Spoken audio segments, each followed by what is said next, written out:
Research Institute.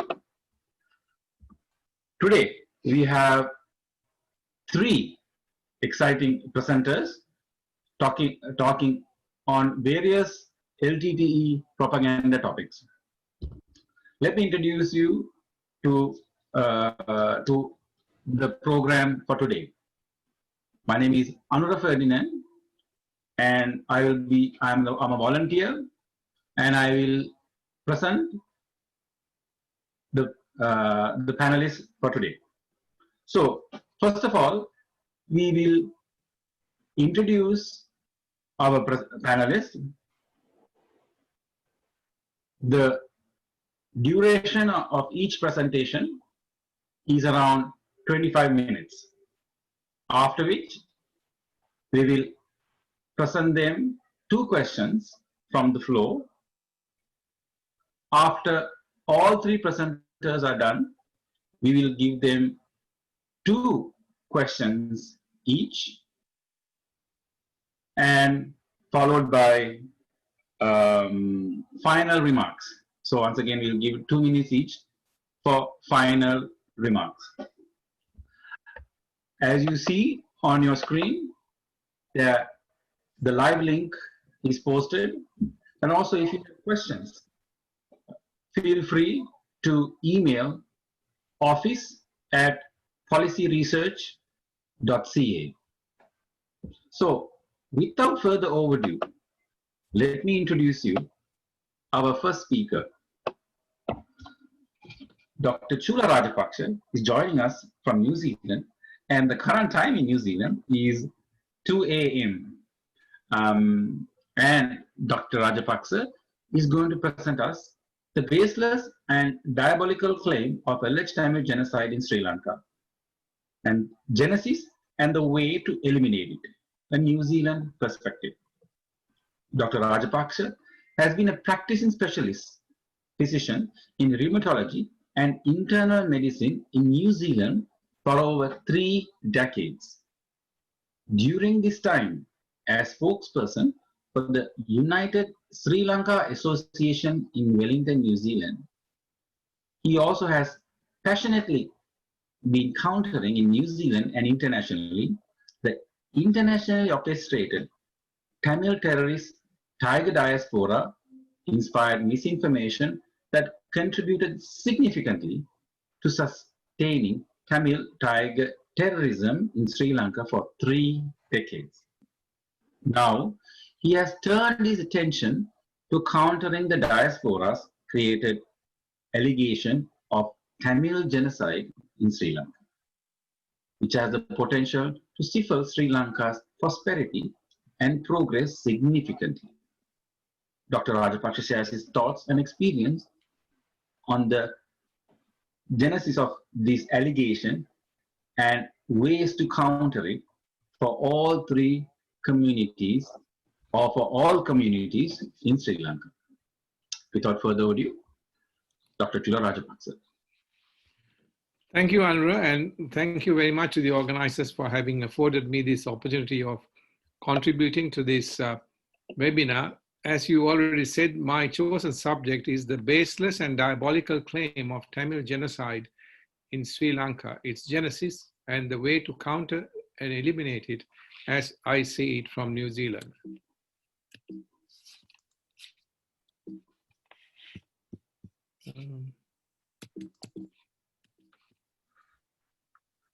Why is this not moving?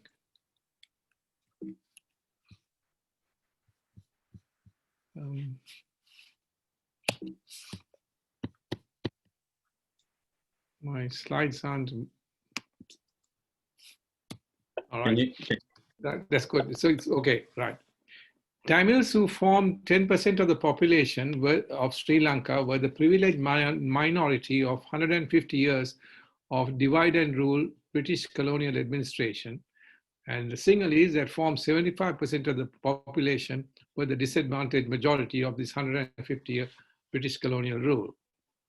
So at independence in 1948, 80 to 90% of engineers, surveyors, 60% of doctors, and a vast majority of civilian administrators were Tamil.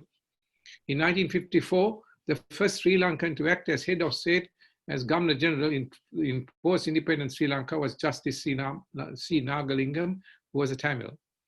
The first Sri Lankan commander of the Sri Lankan army was Brigadier Anton Muthukumaru, also a Tamil. The longest serving Attorney General of Sri Lanka was Mr. Siva Pasupati, again a Tamil. Following independence in 1948 and redressing of these Sinhalese disadvantages, especially in the education field, led to erosion of the privileged status of Tamils.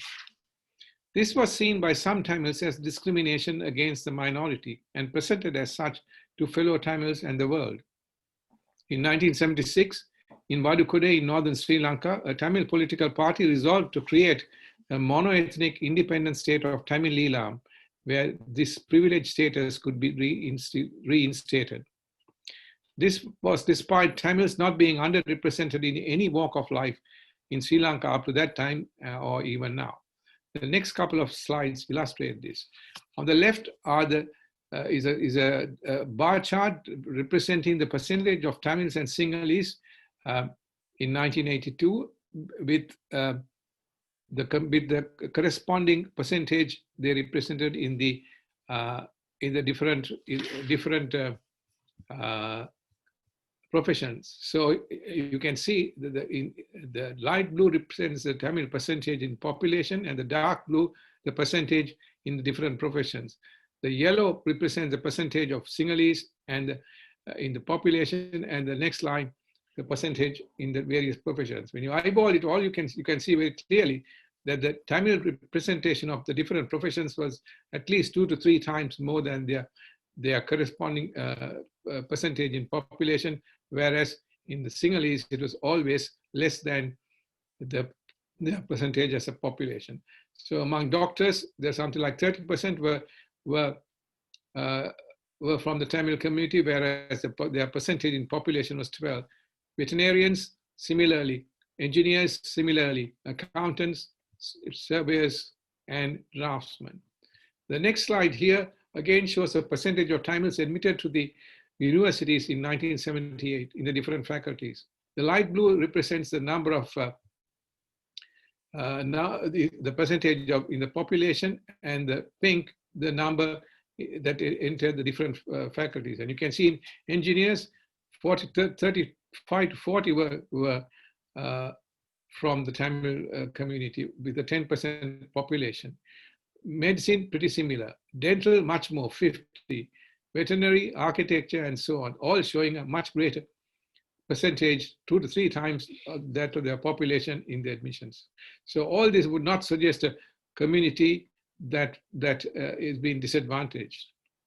The new slide here is the one on the right, and this shows the percentage of, this shows the maternity hospital bed availability in the Sinhalese and Tamil areas in 1982 as per 100,000 of population. And you can see again the pink lines in the Sinhalese areas, Colombo, Kaluthara, Kandy, Gaul, much less than in the Jaffna, in the Tamil areas of Jaffna and Vavuniya. Here, showing an example of public forms, they are all in 3 languages. Same for the aerograms. In New Zealand, where I live, 20% of the population is Maori, but we only have everything in English only. And also for currency notes, passports, everything is in all 3 languages. So hardly smacks of a discriminated minority as they try to make out. So the Tamil Eelam that the TULF resolved to create would consist finally of 2/3 of Sri Lanka's coast and 1/3 of the land area for what would constitute 8% of the population of Tamils who lived in these areas. Such an avaricious and unreasonable demand probably reflected the privileged mindset they came from. Here are the maps showing what would be the Tamil Eelam, and here it says 6%, which means that only 6% of the Tamils lived in the northern province, 2% in the eastern province.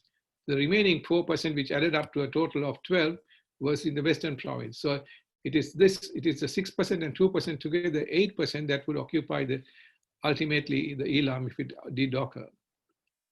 They attempted to draw justification for this avaricious demand, claiming that the northern and eastern provinces were traditional homelands of the Tamils. But these boundaries were British colonial administrative divisions and nothing to do with traditional homelands. Further, as the next slide will show, the collection of Buddhist stupas of 2,000 years standing, still preserved in the heart of Jaffna Peninsula, bears evidence that all of Sri Lanka were the traditional homeland of the Sinhala Buddhists as Mahamansa documents for 2,500 years. As acknowledged many times by Cardinal Malcolm Ranjit, the head of the Catholic Church in Sri Lanka, it was the magnanimity of the Sinhala Buddhist kings in keeping with the benevolence of Buddha's teachings that later settlers like the Tamils, the Arabs, and Malays were permitted to settle in the north and the east. These are the stupas that I speak of, which are still standing. Many more would have been present if not for the desecration in recent times. Some of the other arguments they used was the creation of making Sri Lanka Sinhalese, the language of 75% majority, the state language in 1956. In many other countries, this would have gone unnoticed, but not so with this minority. And this is despite provisions being made for reasonable use of Tamils, which included the right of every Tamil child to a free education in Tamil from primary to tertiary, the right of Tamils to deal with the government in the Tamil, language of courts in Tamil areas being in Tamil, entry to positions in the public service to be in Tamil for Tamils, but competence in Sinhala would be required for progression, but not in the professional fields. All this did nothing to allay the claims of discrimination and the cry for Ila, not with their privileged mindsets. Since 1987, in addition, Tamil has been also made a state language. Another claim born of contention was the resettling of Sinhalese in the newly opened up areas in the eastern province for paddy cultivation. This was also presented as an attempt to change the demographics and hence discrimination. In reality, this was settling Sinhalese from high density populated areas in the south to low density areas in the east to take advantage of the newly created irrigation schemes for paddy cultivation. Following the Bodukode resolution in 1976, in 1983, the liberation of Tigers of Tamil Elam were formed and they commenced a campaign of terror to achieve Elam. This would last for 3 decades. It was the internationally based Tiger diaspora, by now well established in the West, especially in UK, US, and Canada, that supported this war effort throughout with money and propaganda. They used their triple tactics of distortion, extortion, and trafficking to do that. Distortion, they had an internationally orchestrated campaign of misinformation about Tamil minority discrimination, which the West, ever ready to believe in minority discrimination, accepted unquestioningly. Extortion, compelling Tamils whom they had helped into the West as refugees to pay out large portions of their social security handouts to the diaspora, and also compelling by now thriving Tamil businesses in these countries to make regular payments, all to fatten their war chest. And trafficking of drugs and trafficking of refugees. The Tamil diaspora is well known to use these to fatten their war chest. These enable the Tiger diaspora to build a war chest of billions of dollars to fund 3 decades of terror in Sri Lanka. There are many reports that are available that detail these, particularly from Canada, that I have quoted there, Jane's Intelligence Review, Jane's World Insurgency and Terrorism, and so on. Another document from Peter Chalk in the US press. On the 19th of May 2009, after 3 decades of Tiger terrorism, this came to an end on the shores of the Nandikadal Lagoon in northern Sri Lanka, where the Tiger leader Prabhakaran lay slain with the last of his terrorist fighters. This was thanks to the professionalism of the Sri Lankan security forces that had minimized civilian casualties despite it costing many security forces lives. These were acknowledged by the defense attaches dispatches from both the UK and US embassies in Colombo in 2009. Here it shows, the picture shows on the right the slain Tiger leader Prabhakaran, and on the left, standing tall, his former deputy Karuna, who was sent to identify having defected in fear from the leader a few years earlier. However, the end of the battles on the ground did not end the conflict as many had hoped for. Following the military loss, the Tiger diaspora hit back within days, alleging that the victory was at the cost of excessive civilian casualties. Figures quoted could be anything from 40 to 100,000 in the last few weeks of the war, and they claimed this amounted to war crimes and Tamil genocide. So the Tamil genocide claim was born. The rapidity of its generation suggests a pre-prepared plan B. These complaints were entirely unsubstantiated, with all the evidence being against it, but was internationally orchestrated with the usual Tiger diaspora zeal, still calling for ELA.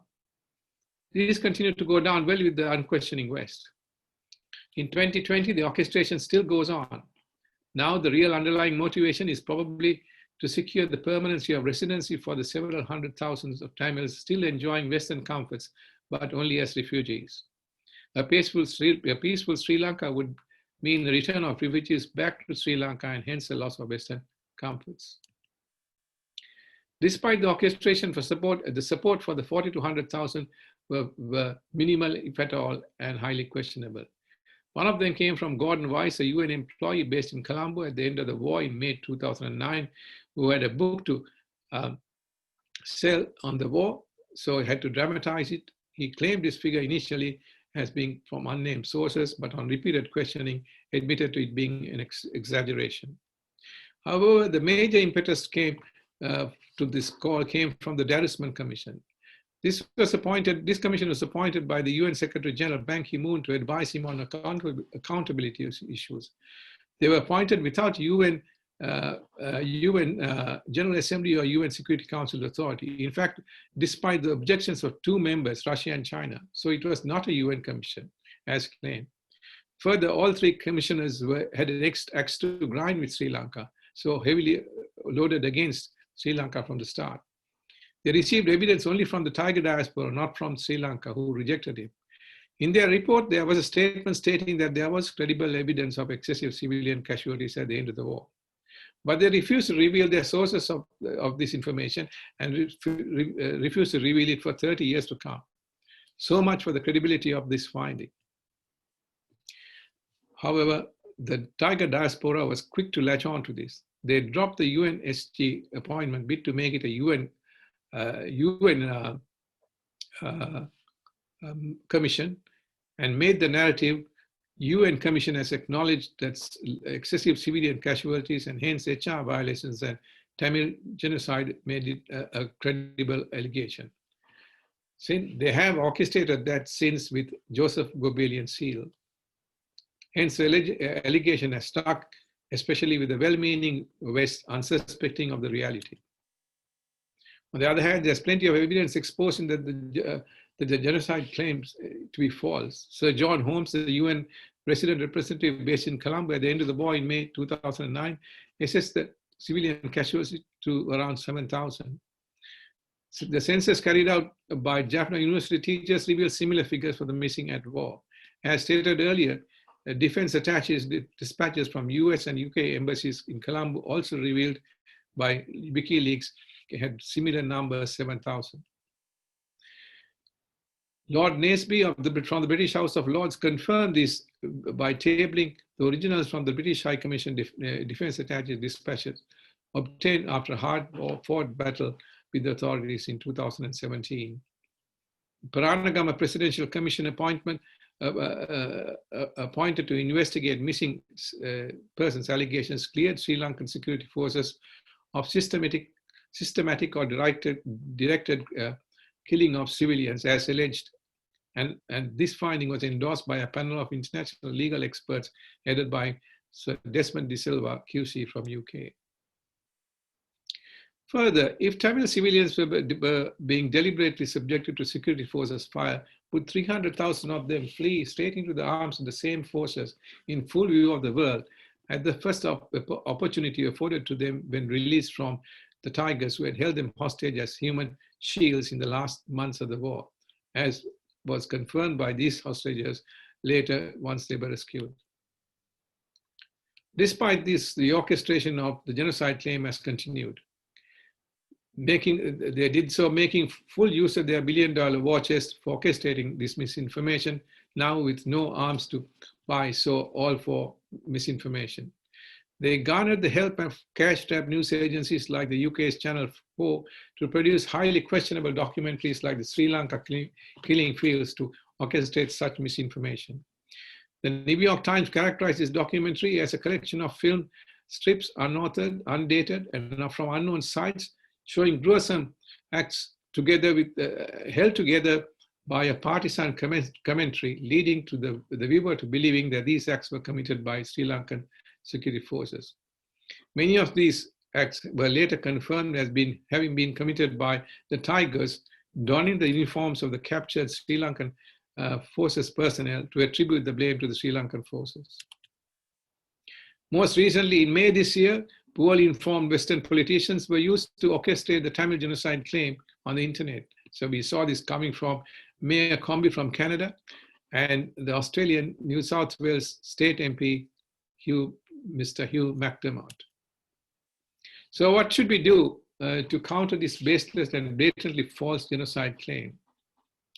First, we should make known widely the falsehood of these claims as described among media, editors, reporters, politicians, state and federal, in the West, particularly it would seem from countries like Canada, UK, and Australia.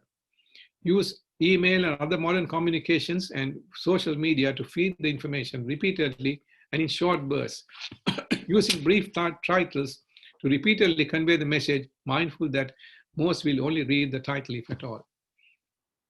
These are the principles I have used for 3 decades in Wellington with reasonable success.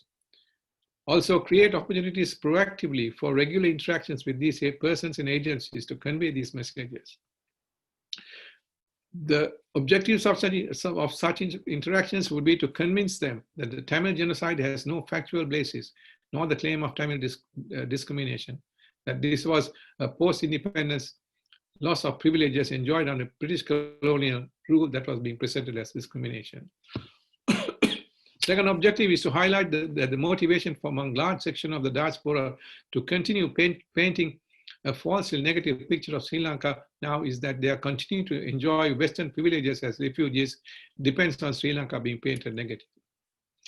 Third objective should be to call for monitoring of sanctions, monitoring and sanctioning the Tiger diaspora that funded 3 decades of terror in Sri Lanka that saw the loss of 300,000 lives and many times more injured. Now sitting snug in the comfort of their Western homes, the call should be to have sanctions imposed on them and the activities of raising funds and orchestrating blatant falsehoods. By doing so, they are violating the basic rights of their victims with these false accusations. Their complicity with funding for terror in the past should be investigated, and if found guilty, should be brought before courts, even international courts, for their heinous crimes. Here is one such diaspora leader, Father S.J. Emmanuel, now currently residing in the UK, a leader of the Global Tamil Forum in the company of the Tiger leader Prabhakaran and at various Tiger functions. 2 others, Adele Balasingham, now living in UK, and Rudran Kumar in the US, pictures showing them in the company of Tiger leader Prabhakaran. All of these should be brought to made accountable for their crimes.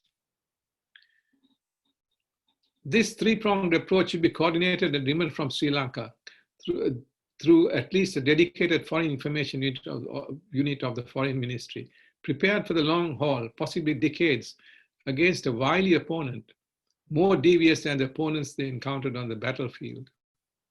Expatriates on the ground should be used to advise and for ideas and for execution.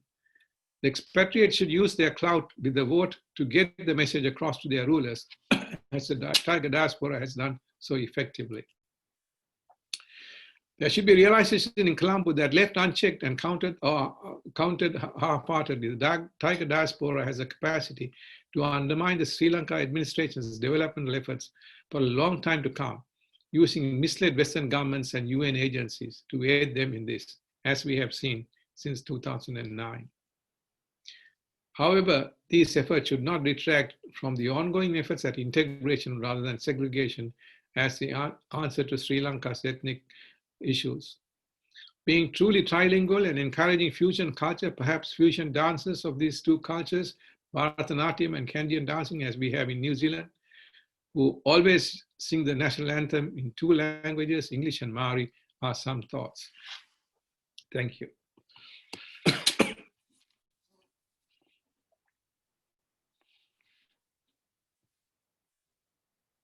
Thank you, Dr. Rajapakse, for the fantastic presentation. I forgot to mention when we started, special thank you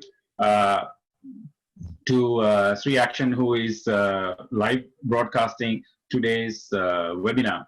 Also, a special thank you to all of you joining from all over the world to listen to these three panelists. And also a special thank you to all the panelists who have taken time to prepare and present today's webinar. We have received 2 questions from the floor, and while there are other questions, we won't have time. We'll see if we can have additional time to take each question. But for now, here are the questions that we have. First question. Dr. Rajapakse, you make a strong case against some of the activities of the Tiger diaspora internationally. Can you elaborate more on what the Canadian administration can do to counter these? Thank you. I think there should be a greater realization in Canada that the orchestration of baseless and blatantly false allegations and accusations of Tamil genocide, as I have shown, is very hurtful and a violation of the basic human rights of those who stand so accused. This is a misuse of the right for free speech. The Canadian authorities should therefore have an obligation to monitor such activities and curb such activities. In May 2010, when I visited the UK Parliamentary Square in London, there was a poster referring to the refugee camps in northern Sri Lanka for Tamils hostage, Tamils hostage and rescued by the forces. Referring to these camps, the poster said, what was once a concentration camp is now an extermination camp. I was very angry. I spoke to the police officers monitoring the precinct and indicated that permitting such gross violation of truth in the name of freedom of speech was violating my human right as a Sri Lankan not to be accused of such baseless allegations. When I visited the site a few days later, the poster was gone. This is what should be done, what should happen in Canada in relation to these allegations too. Further, there should also be a realization that the Canadian soil has been used to raise money to sustain 3 decades of terror in Sri Lanka at the cost of 300,000 lives and many times more maimed. The Canadian authorities should investigate this, including reviewing the considerable literature regarding this and bring to those guilty of these heinous crimes. Okay, thank you, Dr. Rajapakse. Next question is, you needed a conciliatory note calling for reconciliation and integration between the Sinhalese and Tamil ethnicities. What could be done to further these here in Canada? Well, it's always been my belief that cultural activities and sport are 2 ways of bringing communities together, devoid of any finger pointing. That's what we do in New Zealand. Such activities should be encouraged and supported by Canadian authorities too. For example, a one-day cricket day having a competition among all boys of several Sri Lankan schools, which would be well represented in Canada, would be one idea. Recently in Wellington, New Zealand, we had a tea with the New Zealand parliamentarians in the Grand Hall in Parliament, drawn from all ethnicities in Sri Lanka. This could be reproduced. These are just 2 of the many possible ideas. Okay, thank you, Dr. Rajapakse. All right, so without further ado, let us introduce you to our second speaker. Dr. Hewage has presented in the three previous webinars, and we are pleased to have him here today as well. Dr. Hewage holds a Ph.D. from the Laurentian University, Canada, and a adjunct professor and a research fellow at the International Center for Interdisciplinary Research in Law at the Laurentian University. Dr. Hewage continues his work with multi-stakeholders, including government agencies, for rehabilitating and repatriation of Rohingya refugees. He worked tirelessly with many organizations to bring justice for the Rohingya racial group under the authority of Convention and the Prevention of Punishment of the Crime of Genocide to the International Court of Justice in Hague, Netherlands. Dr. Hewage is a member of the Law Society of Ontario and a licensed paralegal. He is a senior partner of the Hewage Law Group. Without further ado, Dr. Hewage. Thank you very much, Anura, and for the great introduction. So today my topic is Bill 104 and Tamil terrorist LTTE propaganda and how they infiltration into the education and political system. Then my presentation is three-part. Then first I establish the connection, then I will go to establish the political infiltration of the political system, then education system. Then as we know everybody, and Tamil terrorist tiger group, LTTE was military defeated on May 18, 2009. Now we need to find out how this bogus Tamil genocide portrayed and orchestrated and invented by this Tamil terrorist group. Then 2009 up to 2013, it was recognized as celebrated as or commemorated as a Mulivaikal Memorial Day. Then after 2014, and it turned into the Tamil Memorial Day. Then Tamil Memorial Day commemoration lasts up to 2018.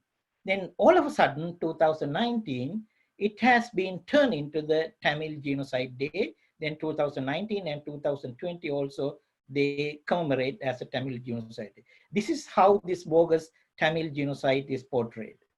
Now, we can give the clear example. If you look at this, the screen, that Tamil Guardian is a pro-LTT website and fabricating false propaganda. And 9 years after that, they say Mulivaikal massacre. There is no any mention about this genocide.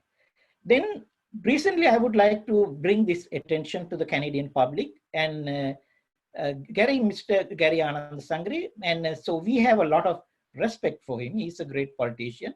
And by the same time, he's well educated and came here to Canada as a refugee. And we are very proud of him, his achievement. But this recently, his August 14, he said that one, and Envy's son came here because of the victim of genocide. That is a completely false and invented, orchestrated and portrayed genocide by the LTT Tamil terrorist group. This is completely false statement. When we look at this further, what Mr. Gary Anand Sangri did not tell about the MV's son, the ship about the Canadian. This ship cost Canadian taxpayers to dock on the board at $25 million and taxpayers' dollars. Then United Nations clearly say that one, Tamil no need be presumed to be feeling imminent harm from Sri Lanka.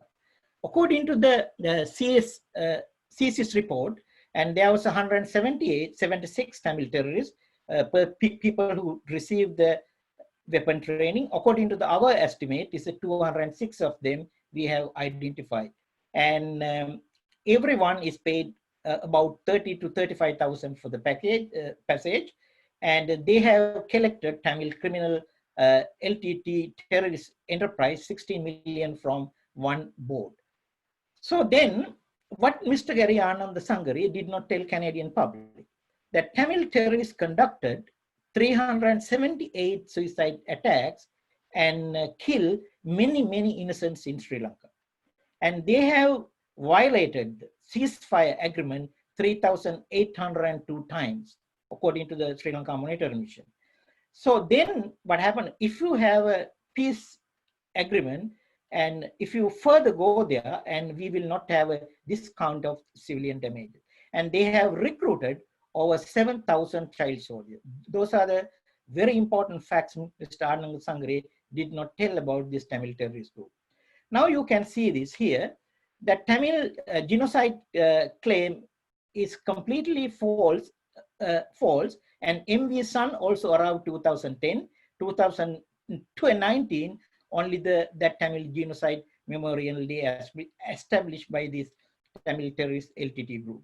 So there is no any literature or anything to support for this claim.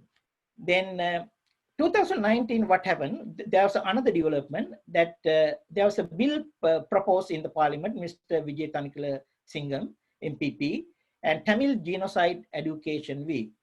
It has been ordered and referred to the standing committee at the second reading. Even second reading is not concluded. But LTTE diaspora and supporting the Tamil Guardian, they announced that as a Ontario Legislative Assembly unanimously in favor of Tamil genocide. There are some politicians also inside.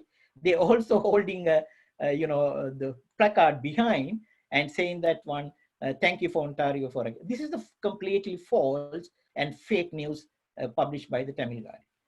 When we look at the Patrick Brown connection, Patrick Brown frequently retweeted the Tamil Guardian newspaper article, and he article thing tagged to the Vijay Thanikula Singham and Logan Kanapati and Gary Anand Sangari. So now we know, when you compare to how many tweets the Patrick Brown, mayor in Brampton, is retweeted compared to the 1-to-3 ratio, he retweeted more than Brampton Guardian tweets on his Tamil Guardian newspaper. Then another connection, we found that one, Neeru Gunaratnam, he was Tamil LTTE operative and terrorist. He was identified the LTTE, released the photograph, and Patrick Brown staged that Neeru Gunaratnam appeared here. In addition to that, we have covered another very important data point, and Nancy Maxween,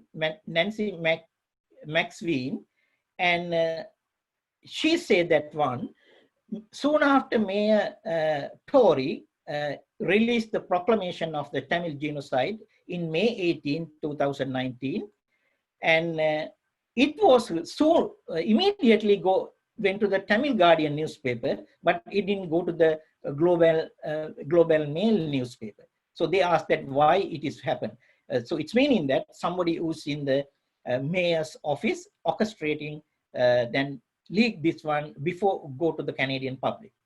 Now we have uncovered a very important data point. This is the data point that Tamil Memorial Foundation and originate from the Gmail account, and he was the Ela Murukaran Kathiraveli, if I pronounce this correctly.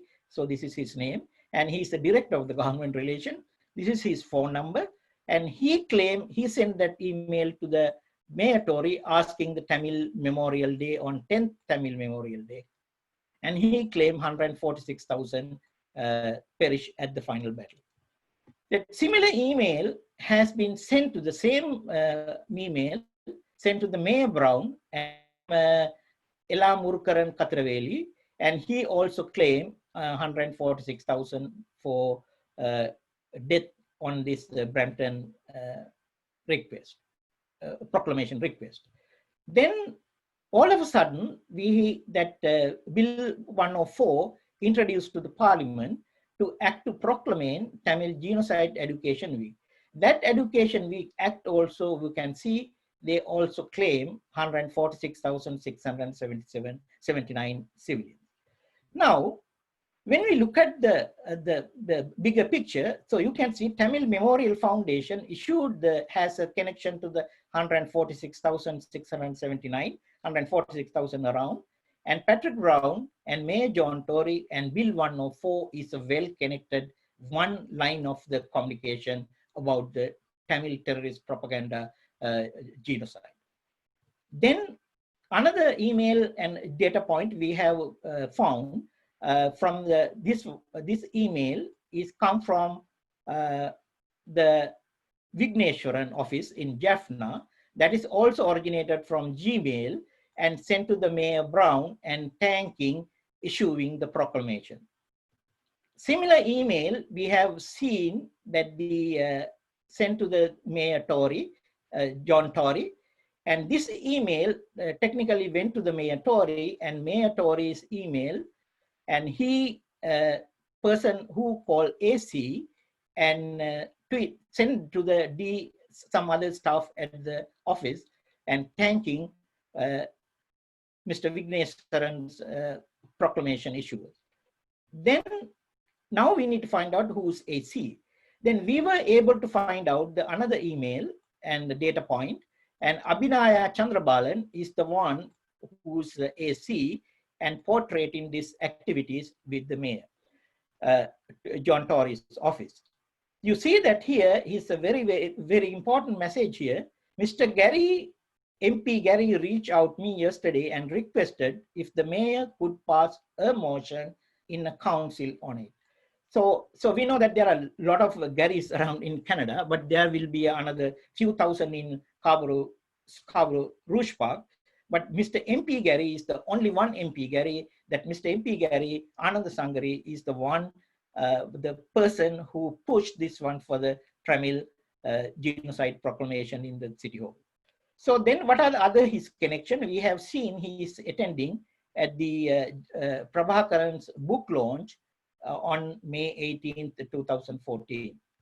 Further, and Gary Anand Sangri, he went to the FETNA in July 2016, and he said independent state is the only solution. And he said some people is saying that that is also the independent state for the Tamil solution. Now it is a completely separatist agenda and LTTE separatist agenda. Then we have uncovered very important data points. First, this proclamation is marked as a Tamil Memorial Day. So we have a copy of this proclamation. Then soon after, the interference of the political interference, and they turn into the Tamil Genocide Remembrance Day, and is signed by the John Tory. Now, you can see here the Vigneswaran who sent the thanking letters to Mayor Brown and Mayor John Tory, and he is now recently before LTTE Memorial. So that's meaning he's a main LTTE operative. So he's Vigneswaran is a main LTTE operative, and he is performing the LTTE terrorist separatist agenda.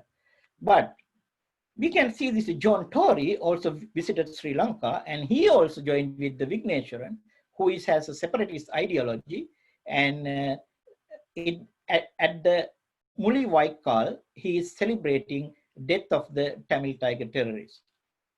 Now, we have come across very important data point and from the city of Toronto, and her name is Nancy McSween, and she sent a Tamil proclamation about this proclamation, and the confidential email we were able to obtain this one, and she said she has received that comments.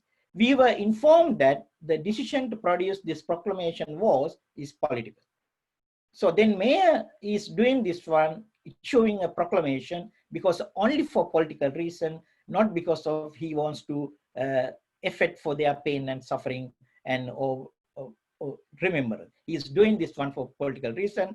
Nancy McSween is, you can see very in bottom, she's the one Deputy Chief of Protocol, City of Clerk Office, Strategic Protocol and External Relations. Similar to Mayor Patrick Brown also issued the genocide proclamation. So those are his comment, and it's the Tamil nation committed genocide. Now, we need to identify, so now we identify who is the one inside the mayor's office, John Tory's office. We need to identify who is the other person, is Patrick Brown office, is propaganda campaign. And there was a request came from to Mr. Patrick Brown for the mayor. That other group in Toronto, they requested immediate meeting for the Tamil genocide proclamation about the May 18. That is the urgent meeting. That email has been sent to the Babu Nagalingam. What happened was the Babu Nagalingam advised the staff is ignore. That's meaning Babu Nagalingam is the one who's controlling this all genocide LTTE propaganda at the Mayor Patrick Brown office, and he's the chief of staff of the mayor's office. So he doesn't want to listen to the opposition. He completely say that ignore. Then when we look at the Tamil terrorist ideology, and Scarborough Rouge Park became an epicenter. And we know that there was a politician, Ratika Sebastian, and penetrated into the NDP federal. And Mr. Gary Anand Sangri penetrated into the Liberal caucus and federal. And Vijay Thanakalisingam now in the Ontario legislature representing PC caucus. Then we have analyzed the all Hansard reports for last couple of years. And we found that these two politicians, Mr. Gary Anand Sangri and Mr. Vijay Thanakalisingam, spoke in the parliament about 95% of the time anti-Sri Lanka sentiment and related to the LTTE, Tamil terrorist propaganda. Either they have a separate state or maybe human rights and alleged Tamil genocide. Then when we look at this, all the data points, I was put into some small map, and you can see Branton Proclamation, Tamil genocide, all the complex data, and Babu Nagalingam. And this is how LTTE web and octopus, like LTTE octopus, is grab this our political arena. And the LTTE propaganda alleged Tamil genocide is connected to the Bill 1.4, and this is how is connected. But I found this one here is only 15 data points, but here we have analyzed over 10,000 data points, and we calculate the computer modeling, and we have done the very scientific research, and we found that the pattern of this representation of our data. But for here, I used only sample for the 100 to give you the better idea, because the 10,000 data point is too complex to put into the one slide. So we can see that the cluster analysis and the computer modeling is giving everything end up with the Bill 1.4. Bill 104 is end up with the LTTE propaganda. Then that is not enough. Before go public, I had to have a concrete evidence, because otherwise it can be a false allegation. So then we can, I look at the 3D modeling about the data, qualitative data, and it says here, we can see the 3 different clusters of the data. So it shows here, there's a Bill 104, LTTE propaganda, and Tamil terrorist agenda. It has been connected very nicely in this model. I didn't stop there. I want to make sure 100% whether there is a Bill 104 is a Tamil terrorist LTTE propaganda. When you look at it, another computer model I have done, and according to my qualitative research, you can see that the LTTE propaganda is everything is well connected. Now, we can come to the conclusion and saying that Tamil genocide and Bill 104 and alleged Tamil genocide is a purely Tamil terrorist LTTE propaganda. Now, so we know that he produced the Mr. Thanakalisingam Bill 104. Then after that, we had a bogus photo session and talking points. Also, he circulated June 2nd around all the MPPs. Then you can remember these slides, and it's a Ontario legislature unanimously vote the Tamil education. It is not happened. It's a completely fake website. Now, we need to look at how Tamil terrorist group propaganda and luring the Tamil other politicians into the Tamil terrorist agenda. We know that Tamil has a very, very rich heritage culture. Their Tamil events are Pongu Tamil, Deepavali, and those are the very Tamil heritage culture. But in between those cultural events, and LTTE Tamil terrorists organized the May 18 to commemorate the death of their Tamil terrorist leader, May 18, and July 5th is the Black Tiger Day, and November 27th is the Mahavirunal LTTE Heroes Day. So that is the birthday of this LTTE terrorist leader. So we have intelligence came from the parliament and received the parliament, and Mr. Thanigalasingham is booked the time to speak on November 27 in parallel to commemoration of the death terrorist leader Prabhakar. Now, when you look at this thing, we can clearly establish that one, clearly establish Tamil terrorist LTTE propaganda infiltrated into the federal, provincial, and municipal political system in Canada. Especially, they have successful in municipal political system, but not make much progress on the federal and provincial system. Now, let me talk about this the education system, how they infiltrated. In May 18, and 3 Twitter messages came from Peel District School Board, Toronto, and York District School Board. In addition to that, Toronto District School Board, when additional event, additional step, and one of the curriculum, CHD 381, they included genocide under investigation as a Tamil genocide should be taught into our students. But there is Tamil genocide is not under investigation either. So then very heartbreaking incident happened here. Mr. Thanigalasingham went to the Toronto, one of the school board, and talked about the Bill 104. This Tamil terrorist group in LTTE recruited 6,905 child soldiers, including 2,689 girls. This is according to the United Nations report. This is the link, and so this is the reference. I will put this one into our website. They recruited, according to this report, very close to 7,000 child soldiers. So this is the sum of the child soldiers pictures you can see, and rather than putting them on the backpack, they put the mortar into the child. This child is over 10 years old. That rifle is little over 10 centimeters higher. Those are the child soldiers they recruited for their separatist activity, this Tamil terrorists. So this is another photograph, very heartbreaking. That's a child, and gave them a weapon to become killers and mercenaries, killers, to suicide killers, and kill somebody else. They have recruited child soldiers, Tamil LTTE terrorists. Now, man who proposed the education bill is the one who's glorifying the Tamil terrorist leader, the one man who recruited the 7,000 children to the battlefield, and he said, "Happy birthday, our nation leader." Then after that, he went to our Toronto schools, and he said, "I had the opportunity to discuss the Bill 104."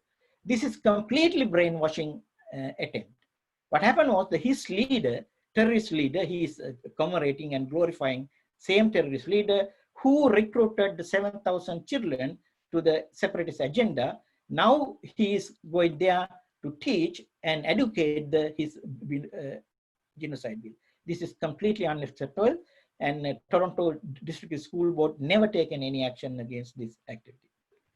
Then other important aspects is that, so this the photograph I obtained from one of the Tamil activists, but she was putting here, "I am a Tamil genocide is a part of my identity." But she was pregnant.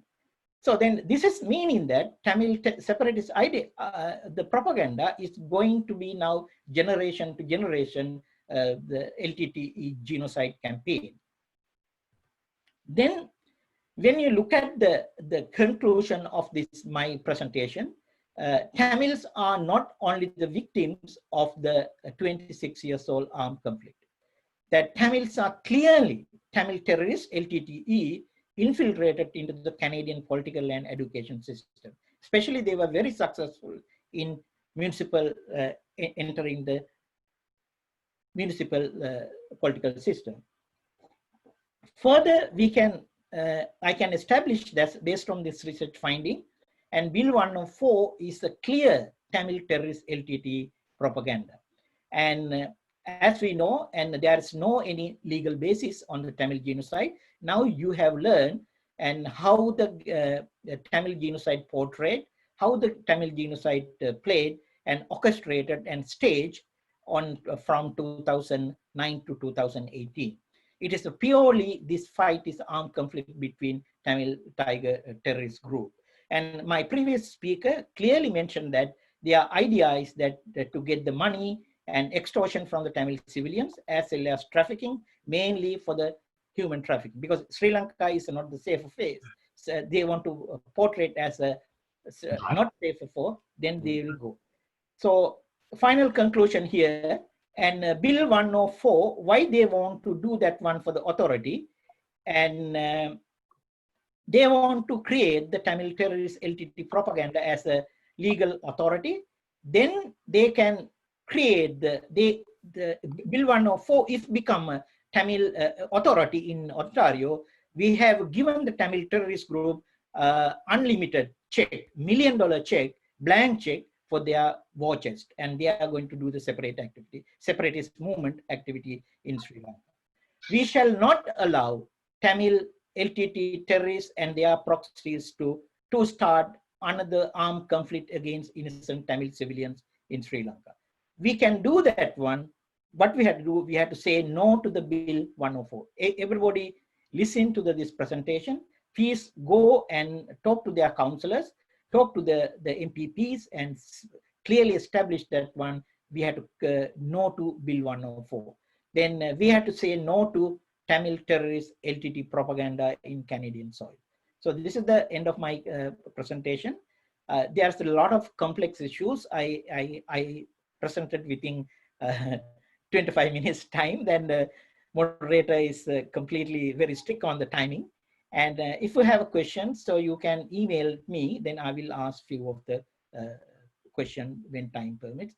If there's no any other additional question, we will answer offline and we will send you by email. Thank you very much for listening to my presentation. Thank you, Dr. Hewage, for that fantastic presentation. We saw a lot of emails that has been obtained from Freedom of Information requests to various cities, and thanks for digging all those. I'm sure you could have got thousands and thousands of documents, and you were able to pull up some of the key evidence points. So thank you for presenting these data points that we can certainly refer later on to provide, to clarify the genocide, the allegation of a genocide comments. We have received a lot of questions, but I'm not sure we have time to answer all of them. One such question is, Tamil terrorist LTTE sympathizers have failed to establish Tamil genocide, and prospectors are diminishing on Tamil genocide campaign in Canada. How is this development here in Canada will affect Tamils in Sri Lanka? Yeah, I think it's a very great question, because if the prospectors in Canada is diminishing, it means that one, they cannot do the fundraising. Before they did the fundraising for the separatist movement, and now they are doing the fundraising because of the genocide campaign. Now the genocide campaign we stop and it is not successful. It is benefit for the Tamil civilians in Sri Lanka. So let me see if I have some statistics to prove.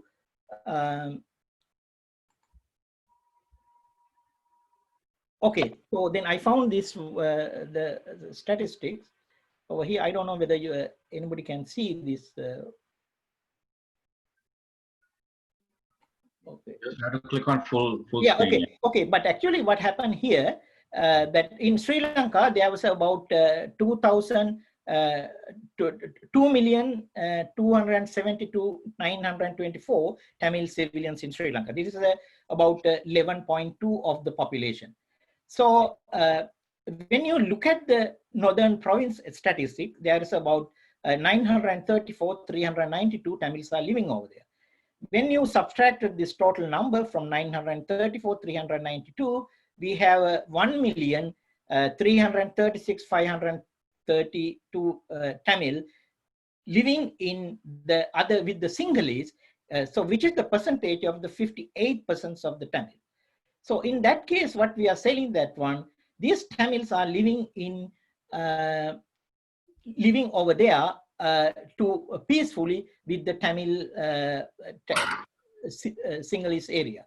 So therefore, if you go further, if you stop that genocide campaign, that other 58% Tamils are living in the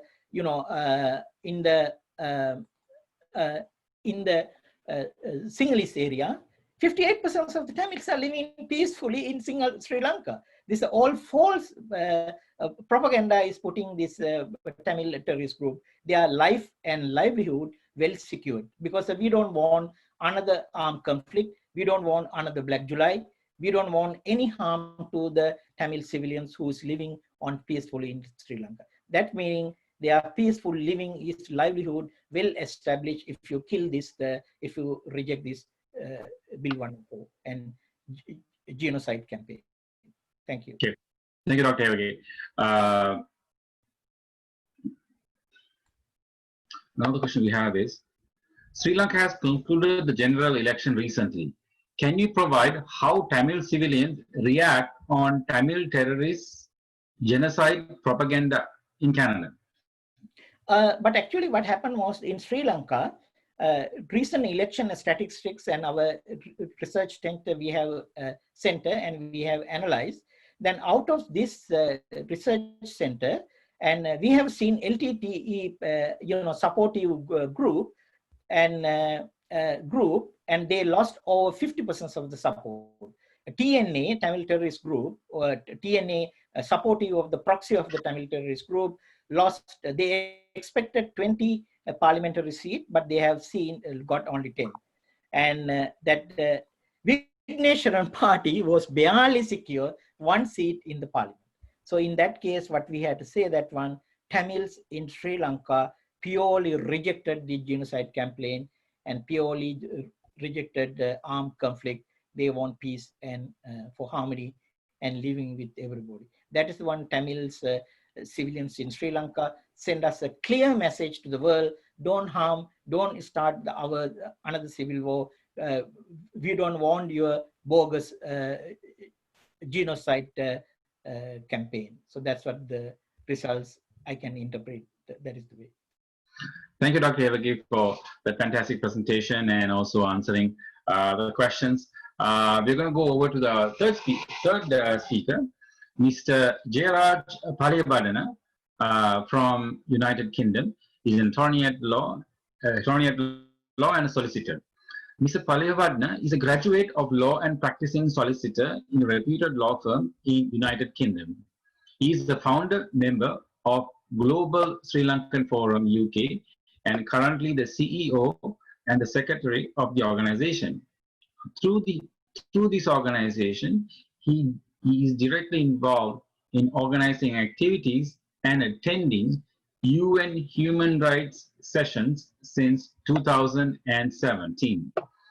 His experience range from being a lawyer, activist in a non-governmental organization, as well as his most recent role working in International Human Rights Commission as an ambassador to United Kingdom.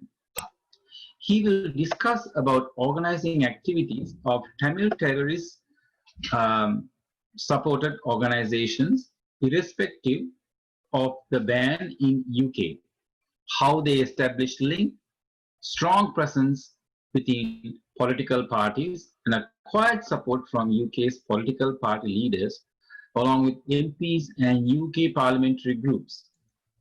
We'll also analyze aspects of LTTE ban in UK, legal consideration of the Tamil LTTE ban, and most importantly, their recent application to delist LTTE from the proscribed terrorist organization list in the United Kingdom. He also gives a brief explanation of interconnections among British Tamil Forum, TGTE, which is the Transnational Government of Tamil Eelam, an all-party parliamentary group for Tamils. Further, he explains how they are deceiving British politicians and public lies with misrepresentations. Without further ado, I present to you Ms. Palihawadena. Thank you, Anura. I just come into the point straight away rather than saying anything else. Recently, we have noted some interesting new developments here in UK in regards to the LTTE supported diaspora activities. So this webinar is timely organized. Our thank goes to the organizers. Mainly through this presentation, I'm going to give you all some updates on these new diaspora activities, especially going into the legal aspects of them. We all aware that the LTTE terrorist war in Sri Lanka has been lost. However, London's Tamil terrorist supporters are still committed to the dream of their own Eelam state. In other words, we can say Tamil tigers defeated at home, defiant abroad. When Sri Lankan soldiers found the bloated corpse of Velipille Prabhakaran on the shores of Nandikada Lagoon 11 years ago, it was clear that one of the world's most terrorist networks has been dealt a crushing military defeat. However, even the war in Sri Lanka has been lost, London's Tamil terrorist supporters are still committed to the dream of their own state. Despite suffering a catastrophic defeat on the battlefield, still, the Tamil Tigers' vast international funding and smuggling network remain largely intact, and with the help of Tamil sympathizers, including those in Britain, the terror group is more than capable of rebuilding itself with potentially devastating consequences for the future peace in Sri Lanka. The LTT may have been destroyed militarily, but the international financing structure is still in place, says Nathan Sankar Raji, a senior London-based leader of the Eelam Revolutionary Organization, which has similar goals to the LTTE, but opposed to their violent tactics. There was a saying, apart from that, there was a saying during the war times that peace in Sri Lanka will just as much as depend on what happens on the streets of Southall, Tooting and Harrow than within Sri Lanka itself. I'm going to start with some, I wanted to start with some nice pictures to show, but there's a problem with my presentation, the slideshow. But we have seen, there are some interesting pictures of a cemetery of graves engraved with LTT symbols in London. So this is none other than, this is not anywhere else, this is not in Sri Lanka. These graves engraved with LTT symbols, and the half of the countries belongs to them, the symbols like that. It was in UK. It is very close to, that cemetery was very close to London, a place called Hendon Cemetery. Actually, this is not a surprise at all. It is a quite common in UK, irrespective of the LTT ban. Supporters of the LTTE are freely commemorate their dead terrorist supporters by using symbols of the banned organization. This is just one example. There are many such incidents like this. Irrespective of the ban here in UK, UK authorities let terrorists to have graves engraved with their symbols, let them to wave flags belongs to the banned terrorist organization, and provide humanitarian assistance for the person who groomed children as well as small as child soldiers and supplied cyanide capsules to them. So it is interesting to understand how the British do like this, how the LTT sympathizers and supporters achieved so far. Unlike when you're looking into this problem deeply, unlike in other countries, the diaspora activities in UK are fully integrated into the UK's political system in many ways. UK's major political parties are openly support LTTE cause. Better not to forget, still, UK is very important because UK is still leading the action against Sri Lanka in the Human Rights Council with their supportive group with Germany, Montenegro, and all the others, after United States of America left the Human Rights Council. Those organizations are affiliated to both of the major political parties. Also, the committee in the parliament called APPGT, All Party Parliamentary Group of Tamils, is the mouthpiece of the British Tamil Forum. Labour Party openly extend their support to these organizations, and the Conservatives also the same. So first, we go into the LTTE ban in UK. LTTE has been banned in UK since 2001. That is the fact. Now, we go into that legislation and we go into the relevant legal consideration of the ban.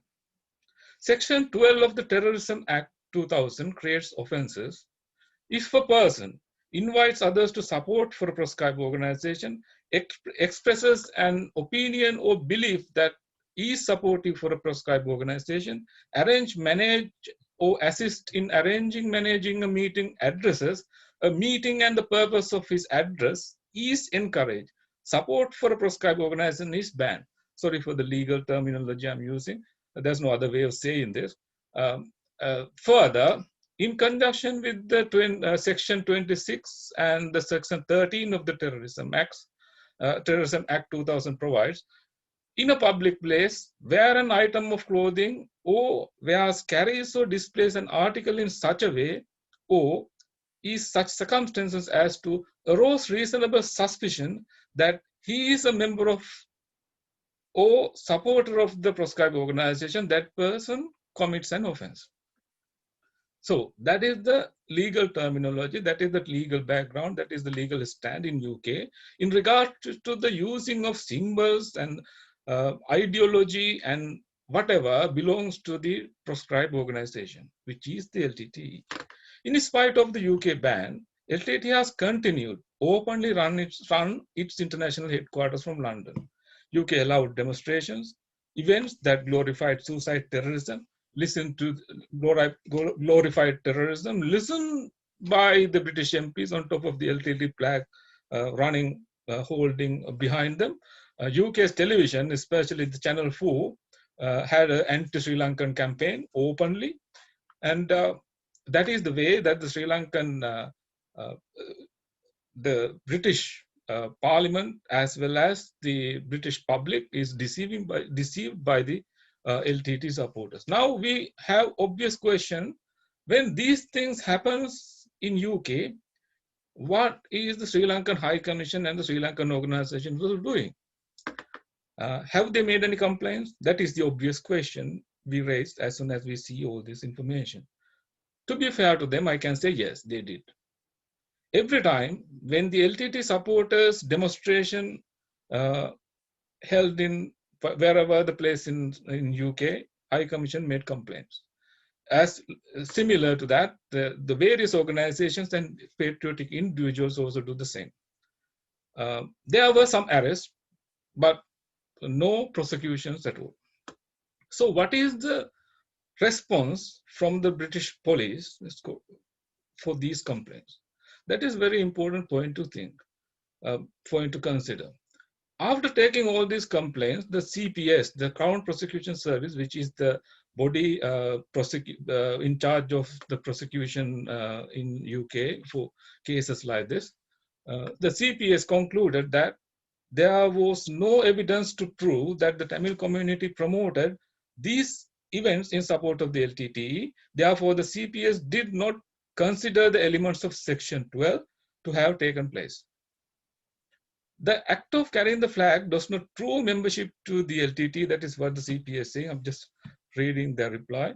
The act of carrying the red flag does not prove membership or support of the LTTE, though it may do so in conjunction with other items or behavior showing affiliation to the LTTE as opposed to the Tamil people. In other words, the question is whether the chanting, our leader Prabhakaran, our nation Tamil Leelam, along with the presence of the red flag, would be deemed by the CPS as behavior showing affiliation to the LTTE. So there is a possibility.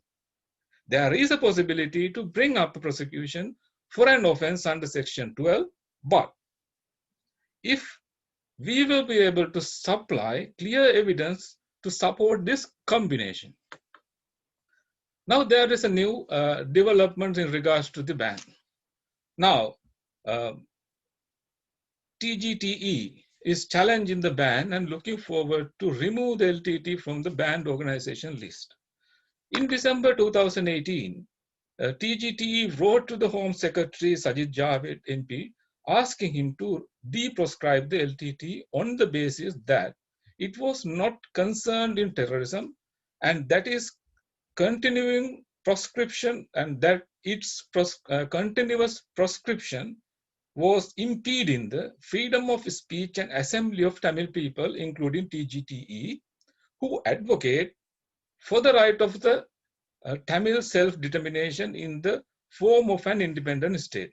However, in March 2019, the Home Office Secretary refused the application. It is that refusal which leads to TGTE's appeal, which was heard on the 31st of July, a few weeks ago. The Transitional Government of Tamil Leelam, TGTE's appeal against the ongoing proscription of the Liberation Tigers of Tamil Leelam was heard on the 31st July 2020, 3 weeks ago, before the Proscribed Organization Appeal Commission, POAC. In that appeal, the TGTE is seeking to have the LTTE removed from the list of proscribed terrorist organizations in the UK. Legal principle behind this is an ongoing an association may only be proscribed if the Home Secretary reasonably believes that it is currently concerned in terrorism. That is the definition comes from the Terrorism Act. At an opening hearing on the 31st of July, lawyer from the Home Secretary argued that he had reasonable ground for believing that the LTT was then concerned in terrorism. In reaching this conclusion, the Home Secretary had relied on the assessment by the Joint Terrorist Analysis Center, JTAC, which is identified press reports of a single incident in June 2018 in Oddu, Sudan, in Sri Lanka, which 3 individuals were arrested for allegedly transporting weapons and LTT flags. JTAC assessed that this could mean that LTT aligned individuals and groups were concerned terrorism. However, the TGTE argues that the information provided to the Home Secretary was insufficient for him to properly assess the credibility of the allegations, not to assess whether the incident could properly be attributed to the LTTE. So the TGTE, this press report, there is a doubt that raised by the TGTE lawyer in regards to this press report because he says it's kind of a sting operation. The TGTE argues that none of these issues were considered by the Home Secretary when reaching his decision. The TGTE also argues that having decided that the LTT was concerned in terrorism, the Home Secretary unlawfully exercised his discretion to continue to proscribe the LTTE and failed to take into account the impact of the ongoing proscription to rights of the Tamils in UK to organize and express their support for Tamil self-determination and a separate state of Tamil Leelam. Look at the way they argue.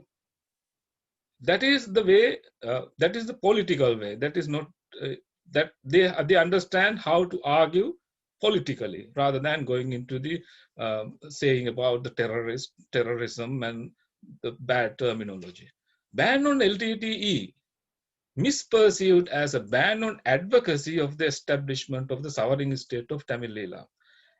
And as a result, it has a chilling effect on the people's participation of the Tamil TGTE's political work towards that goal. In other words, they are saying that the banning is denying their democratic rights. How shrewd they are. Now I am going into organizations in UK. There are lots of other organizations. However, two main organizations in UK managed to go into deeper and deeper into the UK political system. Mainly, it is the British Tamil Forum and the Transitional Government of Tamil Eelam, TGTE. The first one, the British Tamil Forum, BTF, legal trade name is British Tamil Forum UK Limited, surprisingly. Now, very recently, filed bankruptcy. I will go into that later. So what is this BTF? In 2009, the Global Tamil Forum was set up to bring together all the LTTE supported lobbying groups under one international umbrella organization. However, in 2013, half of the member organizations, the one closer to TCC and its views, left. And the leadership of the GTF today works as the yet another independent organization that the BTF, British Tamil Forum, which is operates in UK, that is their British arm. The other one is the Transitional Government of Tamil Eelam, TGTE. This initiative was taken in 2009. The idea was the creation of the Transitional Government of Tamil Eelam, which is so-called democratically elected government of the Tamil diaspora, as they say, which is with the parliament, a senate and the constitution. But there is a common understanding that the structure, the first of its kind, it has failed to meet its ambitious aspirations to represent the whole diaspora. This was partly because of the rivalries between LTTE fractions. So the KP was involved mainly before his arrest by the Sri Lankan authorities. Then his predecessors now running this organization. On 30th July 2020, when addressing the House of Lords, Lord Nesby clearly explained the real nature of the TGTE. Lord Nesby correctly pointed out that Tamil Tigers, that is what this is what Lord Nesby says, Tamil Tigers, LTTE, which was proscribed in 2001. It was succeeded by the Transitional Government of Tamil Eelam, TGTE, itself proscribed in Sri Lanka. It is satisfied and organized by former LTTE people, and yesterday it started a legal action in the courts here in UK to lift the proscription of the Tamil Tigers. This was the speech made by the Lord Nesby on just the day after the Tamil Tigers TGTE's request to deproscribe the LTTE from the banned organizations list. The hearing was taken place on the 31st July. The day after Lord Nesby is making this speech in House of Lords in London before the Parliament. Lord Nesby further stated that the TGT espouses an ideology which is almost identical to the LTTE. It has never denounced violence or the terrorism of the LTTE. It disseminates propaganda worldwide, targeting young people, mainly Tamil, with commemorative events, waving LTT flags and black tiger, etc., etc. So Lord Nesby clearly identified the connection between TGTE and the LTTE. That is very important to understand. This is not what I am saying. This is what Lord Nesby is saying. He's a British politician. He's a member of the House of Lords. Now I am coming into the important part. This is how they operate and influence UK government decisions in regard to Sri Lanka through these organizations. There are three different establishments they used to influence the UK government, especially the parliament and the political parties. The first one is APPGT, short form, all party parliamentary group for Tamils. That is the first one. Second one is Tamils for Labour. Other one is the British Tamil Conservatives. When you go into the APPGT, All Tamil Parliamentary Group of Tamils, this group, this is the most important one. The members are not from Tamil diaspora. They are British MPs. This parliamentary group consisting MPs from all political parties in the British Parliament. There are 85 members at the moment. Their meetings are holding inside the parliamentary complex, and it is very established. They follow all the very well-established principles. The irony is that their secretariat is listed as their secretariat is British Tamil Forum, BTF, which was filed winding up application very recently. So, in addition to APPGT, there are two major ones. That is why I mentioned earlier. In Labour, they have their own party branch, Tamils for Labour, and in Conservatives, they have British Tamil Conservatives. They carry out all these dealings with politicians through these organizations. So all these organizations are legal and democratically established and accepted by the UK public and the Parliament. So APPGT, all party parliamentary group of Tamils, hosted its first ever conference on Tamil genocide recognition in the House of Parliament in 2009 October. So the conference was very well attended by MPs from all major political parties, including the former Labour leader, Jeremy Corbyn, the former Conservative Party leader, Ian Duncan-Smith, and the deputy leader of the Liberal Democrats, Ed Davey. The conference was also featured several eminent academics and legal experts, including panel featuring former UN Assistant General Secretary, Assistant General Charles Pietri, former UN Special Rapporteur on Counterterrorism and Human Rights, Ben Emerson QC, and many more. So, but this is very important to understand the link between APPGT and the BTF. As I said before, the secretariat for the APPGT, this all-party parliamentary group, is British Tamil Forum.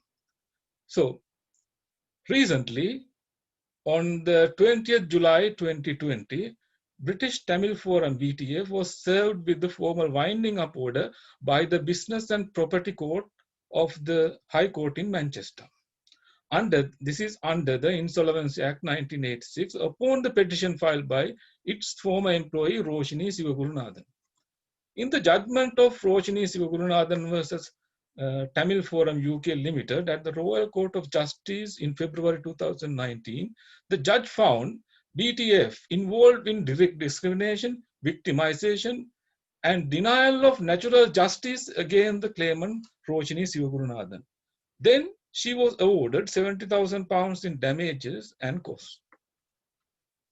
Tamil Forum UK is the legal arm of the controversial British Tamil Forum that was almost managing the all-party parliamentary group of Tamils of the British Parliament from the shadows until before the judgment day for the death of Rohini Sivagurunathan. So, the said TGTE is asking British government to lift the ban on LTTE, so you know the real connection. So the BTF, which is Secretariat of the APPGT, BTF is bankrupt, deceiving the British court by declaring bankruptcy to avoid pay compensation as ordered, which was involved in great violation of their own employees' rights.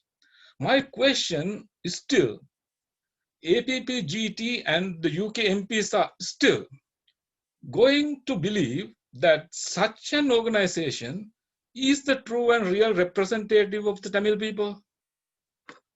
So this is an eye-opening to UK MPs who supports the LTTE cause in the name of defending their rights to rethink what they are doing.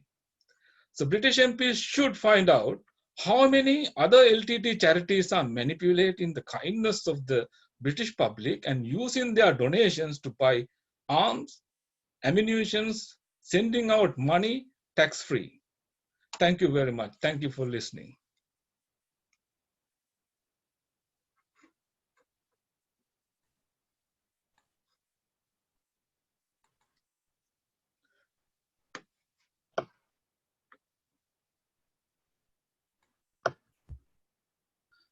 Thank you, Jayaraj, for that fantastic presentation. Jayaraj, we see a pattern in UK, as you mentioned, as we see a pattern in a similar pattern in Canada, as Dr. Hewage mentioned. And thank you for highlighting the various misinformation campaigns by the British Tamil Forum, as well as certain elements in UK providing misinformation. So we have a couple of questions received here. First question would be, so I believe, similar to all party parliamentary group for Tamils, there is another organization in UK Parliament for Sri Lanka with Lord Nesseby's involvement, and do they support Sri Lanka? Yeah, Anurag, that's true. There is another organization called All Party Parliamentary Group for Sri Lanka. That was established by Lord Nesby because he had some interest a long time ago. He established, he wanted, because many countries has their own parliamentary groups in UK. So Lord Nesby has had some affiliation, some connection with Sri Lankans. So he started this group a long time ago. The problem is he is not the president of that group anymore. When in 2015, one of the Sri Lankan, one of the person from Sri Lanka ancestry, Mr. Ranil Jayawardena, he when he elected to the parliament in 2015, UK Parliament, Lord Nesby may be given that post to Ranil Jayawardena because he must have think that he must be the most suitable person for the post. Unfortunately, since 2015, the parliamentary groups involved in these type of issues is very, very limited, actually zero. Apart from the voice by the Lord Nesby, the parliamentary group is silence. When we inquired about this kind of scenario, their response is just like they are stay neutral for the time being. Maybe because of the different political situation in Sri Lanka from 2015, maybe the strategy may be going to be different in future because of the changing of the government. It's all the government policy. The parliamentary group is thinking that the government policies and the parliamentary group policies must be paired. So that might be the reason. I'm not blaming anyone, but that is the way it is. Okay, thank you, Jayaraj. Next question we have is, you have mentioned that UK government is still leading actions against Sri Lanka in UNHRC. My understanding is during the last UNHRC session in March, Sri Lanka Foreign Minister informed the Council that they are withdrawing from Resolution 30/1. Do you think that this will end the UNHRC process for Sri Lanka, Sri SL and LTTE supporters activism in UNHRC? I think this is one of the myths that created after the March session. In March session, 43rd session in the Human Rights Council in Geneva, we also attended to that session. And that was not about withdrawing the resolution. It is about withdrawing our participation, our coordination, and our cooperation from the resolution. That means we taken away our co-sponsorship, and the minister attended to that session, the foreign minister from Sri Lanka. He stated that Sri Lankan government is intent to withdraw from the co-sponsorship of the resolution. Withdrawing from the co-sponsorship of the resolution itself does not mean that we are withdrawing from the resolution, still we are binded by the resolution according to the principles and the regulations governed by the Human Rights Council. We still binded with the resolution. We are answerable as without the co-sponsorship, nothing is going to change. That resolution is going to taken up again next session, not next session, the session after, during the March session, because the 2 years period given to us by the last resolution is over. Is going to end on the in March. So that resolution is going to taken up, and the most interesting aspect about this one is that we have to be vigilant on what is that the core group. The core group is the group that brought the resolution against us the last time, but 2 years ago, not the 30/1, the subsequent one. That when the US left the Human Rights Council, now it is the UK is leading. So the core group is Canada, Germany, North Macedonia, and Montenegro. The UK is leading as well. So what we still don't know what they are going to do. Are they going to bring a new resolution, or are they going to punish us for withdrawing the resolution of co-sponsorship? Are they going to propose sanctions against us, or whatever? Still we don't know.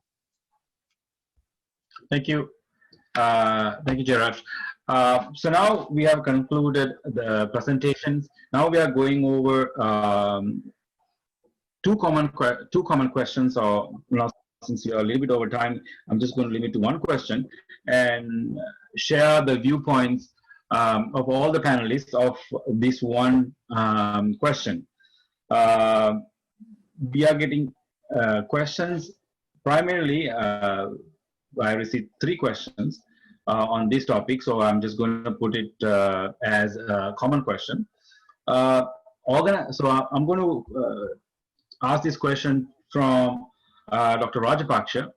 I know it's almost 3 a.m. in New Zealand, so thank you for hanging on and being with us from New Zealand at 3 a.m. The question I have is organizing Tamil events and LTTE events. Can you explain how this is done in New Zealand or Australian kind of perspective? And we'll ask the same question from Jayaraj as well as Neville. So organizing of Tamil events and LTTE events, how is this done in New Zealand?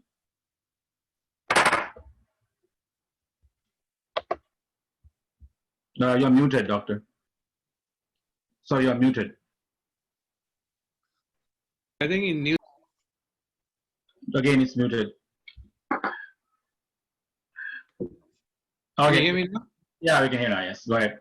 Well, I think in New Zealand, they are pretty much on the back foot because we have been on the front foot. They still try various tricks, but we try more tricks. Now, recently I said we regularly canvass political parties on both sides. We are in close contact with them, especially at times like this when the elections are around, we are in the forefront. And what I have found is that if you are in the front foot, then they retract. But I can see that Canada and UK certainly has got a bigger challenge. But really, it reinforces to me the need for the Sri Lankan government to be actively involved with citizen groups, both in the UK and Canada, to proactively counter this, and it should be proactively. And one way to go proactively is to go after these Tamil diaspora, especially for the crimes that they committed in funding terror for 3 decades. We should not forget that. It's been completely ignored. We are the ones who should call for it. They will try to ignore it, but we have to keep calling for it. If you call once, you get nowhere. If you call twice, you get nowhere. You have to keep calling for more and on and on. So that's why I say we should be prepared for the long haul, and Sri Lankan government has to realize that. And if they don't, that all their good work can be nullified by the crafty maneuvering moves of these Tiger diaspora in general as a group? Okay. Thank you, Dr. Rajapakse. Now I'm going to ask the same question to Dr. Hewage. Dr. Hewage, could you explain the differences of Tamil events and LTTE events that is being done in Canada? But actually, there is a few events. But so as I mentioned on my presentation, and May 18th, so one of the death of the Tamil terrorist leader. So then July 5th, Black Tiger events are not happening in Canada some reason. But however, November 27, birthday of the terrorist leader, they are celebrating and commemorating and promoting the separatist agenda as a Tamil event and Tamil who suffered event. Then other point is that the Tamil cultural event has a very highly rich cultural heritage. They have Tamil, Pongu Tamil, and some other Navasivaratri, and those events also organized by the LTTE propagandists. So what they do, and they organize the Tamil cultural events also, they were connected together to selling the, bring the public to the, the show, and they are selling the albums and Tamil diaspora, Tamil Tiger flags. So those things are happening. So we have to be very careful what the situation. Average politician doesn't know what is the Tamil event and Tamil LTTE terrorist event. Because the school board also doesn't know. Because when I have our legal proceeding against the school board, and the school board investigators clearly say that they don't know about this thing. So now only thing is that we have to educate the public and difference between Tamil LTTE terrorist propaganda and the Tamil event. So we have to separate. Important thing is that all the Tamils are not terrorists. There's a period. They are beautiful people and they are very culturally vibrant and well-educated community. So we have to be understand. Second thing is that, but all the LTTE terrorists are Tamil. So therefore, we have to separate them very carefully to fight against this LTTE propaganda. Yeah. Thank you, Dr. Hewage. Same question going out to Mr. Palihawadena. Could you explain these differences in the context of UK? As Dr. Hewage pointed out, it is similar. It's a similar way that happenings in UK. They are all interconnected. There are two different parties, the supporters of the LTTE and within Tamils. There are supporters of LTTE, there are non-supporters of the LTTE. But the events, most of the 99% of the events organized by the supporters of the LTTE, they use their symbols, they use their flag, they use the, it's like they are half of the country, the symbol all over the places. Similar names, similar events, Pongu Tamil, etc., etc. But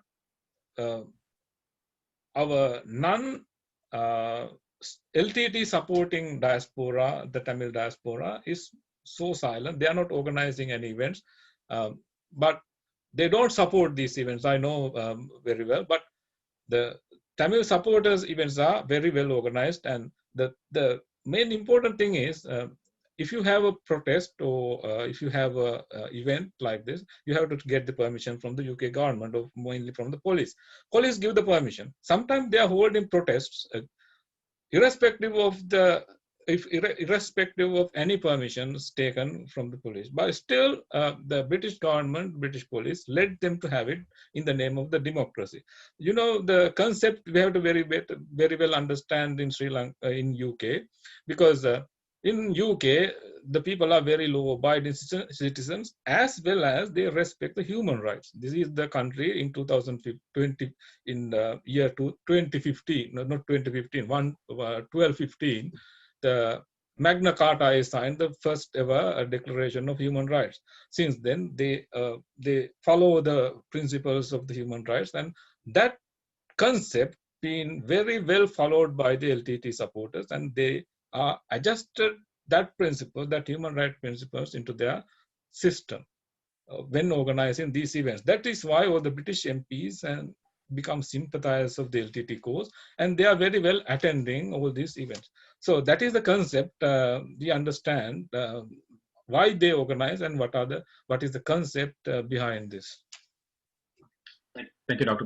Thank you, Mr. Palihawadena. Okay, so we have concluded the 3 presentations from our panelists. There are some other questions that has come, so unfortunately we cannot answer them for the lack of time. So I'm going to take this opportunity to invite our panelists to give their closing remarks. You have 2 minutes each. Sorry, I'm just going to ask the same question from we asked. Okay, sorry about that. I had a small missteps here. Okay, so I'm going to invite our 3 panelists to give their closing remarks, and we have 2 minutes each. Thank you. Now, starting with Dr. Rajapakse. I think what we have seen is a clear demonstration that Tamil genocide has no basis, has no factual basis. It's a construct of the Tiger diaspora. And it is very important that authorities worldwide, particularly UK and Canada, are made aware of this by regular canvassing to keep them informed of both the fallacy of this claim and also draw attention to the fact that by continuing to make allegations, they are violating my human right. I have a human right not to be accused of a crime that I have not committed. And it's been clearly shown that I have not, that we Sri Lankans have not committed genocide. So we should convince these politicians from these countries that in the name of freedom of speech, permitting them to continue to perpetuate this allegation is a violation of the human rights of 20 million Sri Lankans world over. And to do this, there's a lot of effort required, and the Sri Lankan government has to come into this. Otherwise, it's going to backfire on them. And the other arm that I would recommend is to go at these diaspora people who are still around. You mentioned Rudran Kumaran, you mentioned Mail Wagner, they are still around. These are the people who funded 33 decades of terror in Sri Lanka. There's plenty of evidence of that. And we should be now calling for investigation into these and have them brought to book depending on the findings. And we have to, in the UK, I think Lord Naseby still is the best bet. And now in New Zealand, we have a parliamentary group, Sri Lanka New Zealand parliamentary group. We are actively involved in that. UK is much more complex. They have got a head start, but they really have to do this. And if you don't do this, you will always be on the back foot. Thank you, Dr. Rajapakse. Can we invite Dr. Hewage? Actually, my final remarks is that same as Dr. Chula, and there is no legal basis for the Tamil genocide. Therefore, there is no legal basis for the Bill 104. Bill 104 has no any prospectus to become a law in Ontario.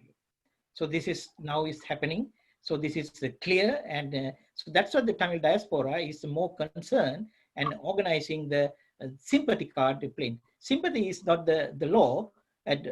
Law is the one is clearly we have to establish for the legal principles. Then important aspects of this, we have to counter the Bill 104, and we should not give them a blank check, multi-million-dollar blank check to sign and to become a legal authority and false claim. And they will continually doing the fundraising and again for the separatist agenda against Sri Lanka. But separatist agenda is affecting not only for Sri Lanka, and mainly it's going to affect for the Tamil civilians. That is my main concern. That is our research center concern. That is our academic center is a concern. So we have to stop this, all the things happening in Canada. and we had to stop this. All the allegation is rounding through this genocide allegation. Then second thing is that we had to continually lobby at the academic institution, that the school boards, and don't take their LTTE campaign into their school system. Then, so what they started issuing the Twitter message, assuming that it is true, but they have realized that this is a completely bogus, portrayed and orchestrated stage show by the LTTE Tamil terrorist propaganda. So therefore, that genocide activities, the promotional activities in the school board, they have no rights whatsoever to talk about the education system. Because as I show my presentation, and they recruited over 7,000 child soldiers. So they had to stop that one. So by promoting and supporting for education bill in the school boards. Thank you very much. Thank you, Dr. Hewage. And finally, we go to Mr. Palihawadena. What your closing remarks? Thank you, Edward. Anura, whatever happens in Canada is going to happen in UK very soon. If it is going to be, if we allow to these things happens in Canada, it is happening in UK as well. So it is going to be a precedent. It's going to be a legal precedent for all the other countries all over the world. That is why we joined this one from UK. It is very important to collectively, we raised our voices against these kind of untruthful, unbiased, very biased allegations against Sri Lanka. So to eradicate all these, to overcome all these problems creating by the LTTE supporters in worldwide, there is a big role to play by the Sri Lankan government, as Mr. Rajapakse earlier mentioned about this. There is a big role. There are lots of LTTE cadres as well as the people who finance the LTTE still at large. There's no prosecution started in Sri Lanka. So as a precedent for all these dealings, it is better the Sri Lankan government should start prosecuting those who are responsible. So that will give a clear message to the world, especially the UK and Canada and Australia, that these are the individuals financing the terrorism. These are the people committed atrocities against the humanity. These are the people should be prevented into organizing activities in support of LTTE ideology. So there is a big role, as well as the government of Sri Lanka, as well as the missions of the government as to play. So I'm not going to elaborate all this information, but it is the collective effort as Sri Lankans. We should oppose these presidents coming over to haunt us. So it is the peace. Now we are thinking about the 11 years has been passed after the war in 2009, that was ended. So we don't want any more dealings about, any more talking about the genocide, war crimes or anything like that. Nothing could have been achieved last 11 years by the LTTE supporters. Now the Tamil people in North and East given a verdict during the last election that they don't want anything of that. They just want the peace and livelihood to establish their lives. So that is the most important part for the common Tamil people. So we are not against the Tamil people. That is, we understand that is the will of the Tamil people. These organizations support the LTTE and carrying out their slogans and their symbols and trying to make money out of this business should stop in the name of the suffering Tamil people in North and East. Thank you. Thank you, Mr. Palihawadena. So that concludes our webinar. I have a list of thank yous to provide. First of all, we'd like to thank all the presenters who have given us vital information on the topic of Tamil terrorist LTTE propaganda and their infiltration into political and education systems. Thanks to the Ontario Centre for Policy and Research for hosting and organizing this event. Thanks to Sri Lankan Canadian Action Coalition for providing a live Facebook feed of this event. Thanks to all the participants who joined us in various social media platforms and provided many questions to be asked by our panelists, and apologies are requested if we could not ask your question in a timely manner. However, we will, the Policy Center, we will provide answers by email for the questions that were not presented on screen. And once again, thank you all. We'll come back with you for another session from Policy Research Ontario on another topic on another day. Once again, thank you and have a great day. Take care. Bye-bye. Thank you. Thank you.